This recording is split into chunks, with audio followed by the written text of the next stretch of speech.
Henri Valois, or in classical circles, Henricus Valesius, was a philologist and a student of classical and ecclesiastical historians. He is the elder brother to Adrien Valois, belonging to a family of Norman gentry settled near Bayeux and Lisieux. Valois studied under the Jesuits, first at Verdun and then at the Collège de Clermont at Paris, where he studied rhetoric under Denis Pétain. He studied law at Bourges and returned to Paris, where, to please his father, he practiced law against his inclination for 7 years. When he regained his liberty, he plunged into classical studies, which he had never entirely abandoned. Nicolas Claude Fabry de Paris had purchased a manuscript in Cyprus containing the work of Constantine Porphyrogenitus on virtue and vice. Valois took from it numerous previously unedited fragments of earlier historians, which he published in 1634, Polybi, Diodori Sicily, Nicolai Damasceni, Dionysi Halicarnassi, Appiani, Alexandri, Dionysia Ioannis Antiochini Excerpta. In 1636 he edited Ammiani Marciani Rerum Gestran Libri 18, with abundant notes which illumined all the history of that period and its institutions,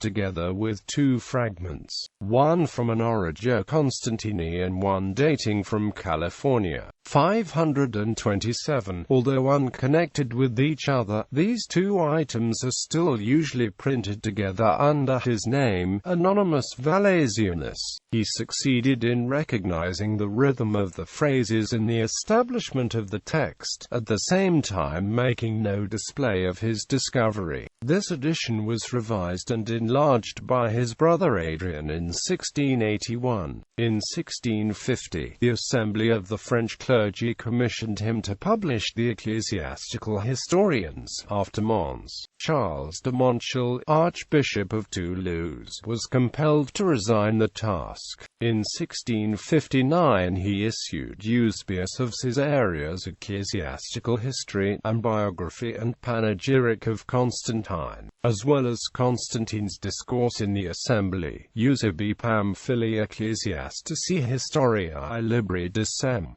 De Vitrim Constantini, Oratio Constantini ad Sanctos, and Amp Panegyricus Eusebi. The text was accompanied by a new Latin translation, scholarly notes and 4 dissertations. In 1668 he published Socrates of Constantinople and Sisomen, with 3 books of observations on the history of St. Athanasius, on that of Paul, Bishop of Constantinople, and the 6th Canon of Nicaea. In 1673, he completed his book with Theodore of Agrius, and the excerpts from Philostorgius and Theodorus Lector, Socrates, Sisomeni, Theodore of Agrii Historia Ecclesiastica. At first he had only the slender means left him by his father, but later pensions from President Jean-Antoine de Mesmes of the Parliament of Paris, the clergy of France, Cardinal Mazarin, and Louis XIV provided him with the necessary leisure and the assistance of a secretary. His sight was never good, and as early as 1637 he ceased to have the use of his right eye. In 1664, when he was nearly blind, he married the young Marguerite Chesneau and had by her 4 sons and 3 daughters. He did important work, and though the manuscripts at his disposal were not always the best, his tact and the certainty of his criticism was admirable. His temperate and sanely learned notes are excellent documents of the French learning of the 17th century. The Valois was associated with the greatest scholars of his time, with whom, however, he always maintained his liberty of judgment. He wrote the funeral eulogies of Jacques Sermond, Pierre Dupuy, and Denis Pétain. He also wrote several occasional Latin poems, but to posterity he is the learned and exact editor of the Greek ecclesiastical historians.